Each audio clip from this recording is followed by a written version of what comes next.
男孩在森林里捡到一张巨大蛇皮，他简直是太饿了。 但检查后却发现这种东西根本无从下嘴。男孩丢掉蛇皮，朝着黑暗的森林继续前进。此时的他并没有意识到问题的严重性，四周气氛瞬间变得无比阴森恐怖。一条会说话的巨蟒突然出现在男孩面前，他声称自己知道男孩的前世今生。在巨蟒眼里，男孩看到了幼年时的自己，随着作为冒险家父亲在原始森林里迷了路。一只恶虎在山洞中发现了他们，父亲抄起火把和恶虎展开殊死。 但弱小的人类怎么可能是恶虎的对手？父亲在战斗中不幸去世，恶虎也被父亲的火把烧成重伤。慌乱之下，他逃出山洞，丝毫没有注意到一旁男孩的存在。幸运的男孩逃过一劫，可一个3岁大的孩子怎么可能在偌大的原始森林中存活下去？一只黑豹缓缓地走了过来，男孩不仅没感到害怕，还像撸猫一样将手伸进了黑豹的嘴里。别看黑豹长得很黑，但他的心肠却很软。黑豹将男孩托付给了有威信的狼王，因为他很清楚，只有依靠一个强大的族群，才能在这危险的原始森林中存活下去。从男孩记事开始，他就和狼群生活在一起。从这天开始，黑豹成了男孩的人生导师，教会他各种生存技能，也教他如何在丛林中躲避攻击。但作为狼族的一员，他必须遵守这里的森林法则，那就是每当气候干旱、河床枯竭的时候，所有动物都必须停止狩猎捕杀，进入和平的休战期。因为比起进食而言，稀缺的水资源才是让动物们存活下去的希望。而作为人类和动物的唯一区别，那就是他们更善于利用身边的各种工具。男孩喝水时的异常，还是被其他动物发现了他的与众不同。就在这时，所有的动物都开始警惕起来。原来是作为森林之王的恶虎也前来小潭饮水。尽管男孩赶紧躲在狼王身后，却还是被恶虎嗅到了他的味道。他逼迫狼王立刻交出男孩，不然就让他们付出惨痛代价。可狼王早已把男孩当作狼族一员，他怎么可能答应恶虎在自己的地盘上胡作非为？更何况现在是枯水休战期，眼看狼群摆出攻击架势，恶虎也只能暂时作罢。但他当即威胁狼群，等待雨季到来之时，要么交出那个男孩，要么就等着整个狼族被他一一屠杀。虽然男孩暂时逃过一劫，但因为他的存在而导致整个狼族时刻饱受恶虎威胁。为此，狼王召开紧急会议，连夜商讨如何解决这棘手的问题。就在这时，男孩勇敢地站了出来。I'm leaving. I don't want to see anyone get hurt. Mowgli, go back to the den. The boy's right.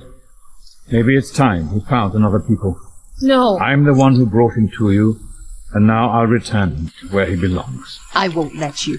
He's my cub. We knew this day would come. We are the only family he's ever known. Raksha. It's the only place he'll be safe.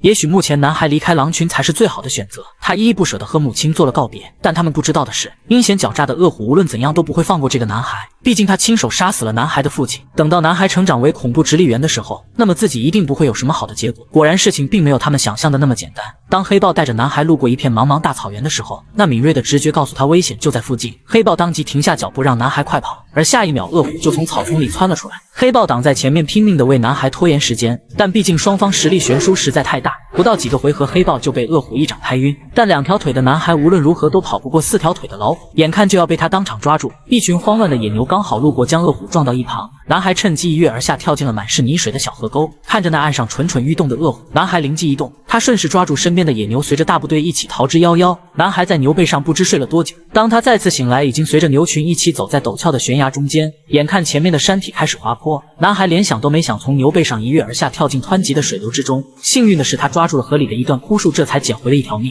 男孩本以为顺着河流逃到森林深处就可以躲避恶虎的追击，殊不知这里隐藏着更大的危险。男孩走着走着，突然发现地上有一张巨大的蛇皮，他拿起来看了又看，但实在想不出这到底是个什么样的东西。直到一条100米长的花纹巨蟒拦住了男孩的去路。他称自己是森林里无所不知的巫师，在他的眼中可以看到男孩的前世今生。殊不知这一切都是巨蟒魅惑男孩的妖术。男孩不知不觉地被他死死缠住。正当巨蟒张开血盆大口准备享受美食的时候，一头猛兽突然出现，对巨蟒展开攻击。慌乱之下，男孩被重重摔在地上。当他再次醒来，却差点被吓到原地去世。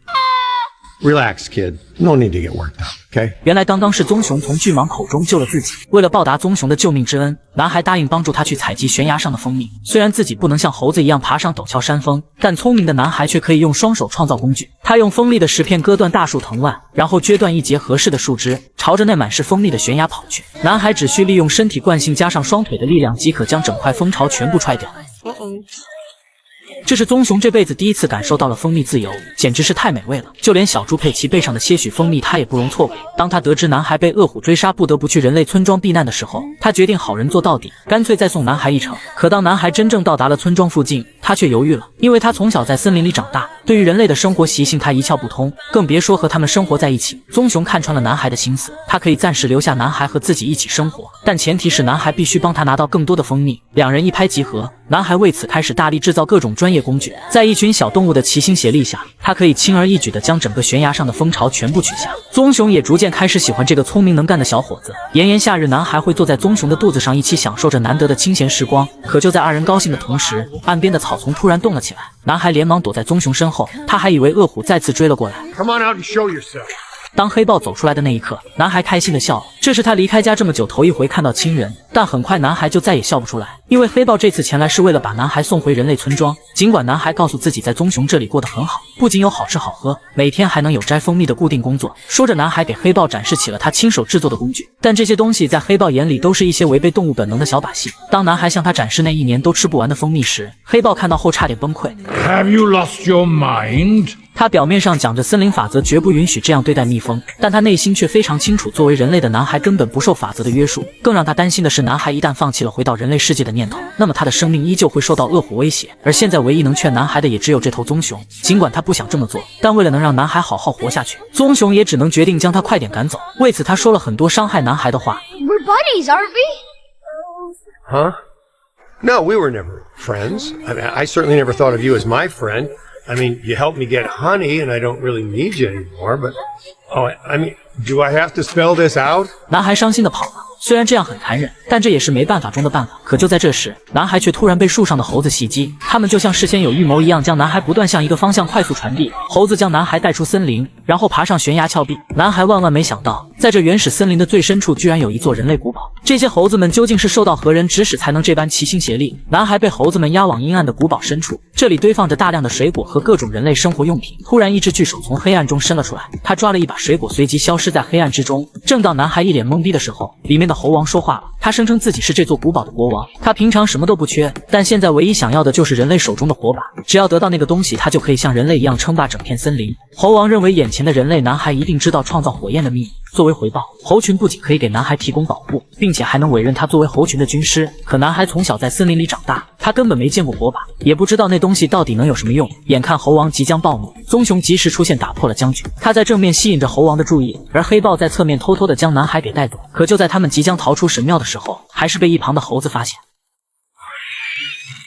猴王一怒之下决定亲自出马，他站起那30年来从未移动过的身体，虽然表面上看起来他身形巨大，但移动起来却异常灵活。猴王用身体挡住了他们唯一的退路，他告诉男孩，目前只有猴群拥有保护他的能力，因为狼王在男孩离开当天就被恶虎所杀，他那引以为傲的狼族也早已被恶虎所侵占，而这一切的因果全都是因为男孩。男孩不敢相信猴王所说的一切，他现在唯一需要做的就是拼命奔跑，好从这个鬼地方逃离出去，只有这样才能为狼族报仇。幸运的是，男孩凭借着自己瘦弱的身体快速穿梭于神庙之间。由于猴王身形巨大，再加上刚刚撞坏了古堡之中90%的顶梁柱，神庙再也无法承受巨大压力，瞬间坍塌成为一片废墟。虽然危险暂时解除，但男孩的内心却再也无法忍受狼族为他承担的一切。此时的仇恨彻底蒙蔽了他的双眼，男孩决定为整个狼族复仇。虽然他很清楚自己不是恶虎的对手，但他知道决定胜利的关键不能单单依靠锋利的牙齿和利爪。男孩跑到人类村庄，拿到了那个能让所有动物恐惧的制胜法宝。他举起火把，带着愤怒朝着密林深处狂奔而去。一心只想复仇的男孩却怎么都想象不到，他的这一举动能为森林带来多大的灾难。小动物们看到火把后慌乱逃跑，猎鹰将恐怖直立猿入侵森林的信号传达给了所有动物。为了躲避灾难，动物们全都以最快的速度聚集在了小河旁。可当狼妈看到真相的那一刻，她惊呆了。原来动物们口中的那个恐怖直立猿就是他的孩子。男孩高举火把跑了过来，他愤怒地大声呼喊着恶虎的名字。今天他势必要用这世上最凶猛的武器来和恶虎做个了断。可万万没想到，再次出现的恶虎却显得丝毫不慌。他让男孩先看看后面的森林再说。男孩一转身，这才发现刚刚路过的原始丛林已经变成一片火海。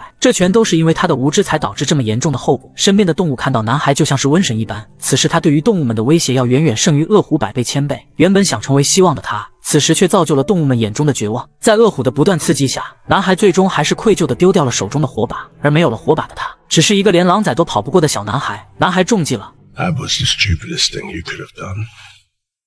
Now you have nothing. No claws, no fur, no teeth, and no friends. 但老虎无论如何都想象不到，动物们只是胆小，但他们不是傻子。丢掉了火把的男孩就是他们的好朋友、好兄弟，甚至是好孩子。他们不再选择退缩，而是选择勇敢地和男孩一起战斗。棕熊率先朝着恶虎直面扑去，他失败了不要紧，后面紧紧跟着的还有狼群，他们前赴后继，无所畏惧。男孩也想上前帮忙，可却被黑豹当场拦下，因为他是动物们最后的希望。黑豹劝告他要用人类的方式去战斗，男孩瞬间明白了一切，他朝着熊熊燃烧的密林跑去，然后快速砸出一块锋利的石刀，他割断一条长长的藤蔓扛在身上。而此时的恶虎已然杀红了眼，任谁都无法阻挡他杀掉男孩的决心。他风一般的朝着男孩所在的枯树爬去，本以为这次他势在必得，一个弱小的孩子怎么可能是森林之王的对手？殊不知这时的他已经中了男孩的圈套，枯树下方已然是一片火海。常年在森林中摸爬滚打的男孩早就知道这种枯树极易断裂，这有利的地形加上恶虎那迫不及待的心，果然不出男孩所料，当恶虎扑向他的一瞬间，男孩果断跳向事先准备好的绳索。顿感大事不妙的恶虎还想掉头回去，然而胜败早已成为定局，干枯易断的树枝根本无法承受恶虎那沉重的邪念，只有熊熊烈火才能彻底洗清他这辈子犯下的种种恶行。男孩胜利了，他帮助森林的动物们铲除了这一妖孽。象群们为了感谢男孩，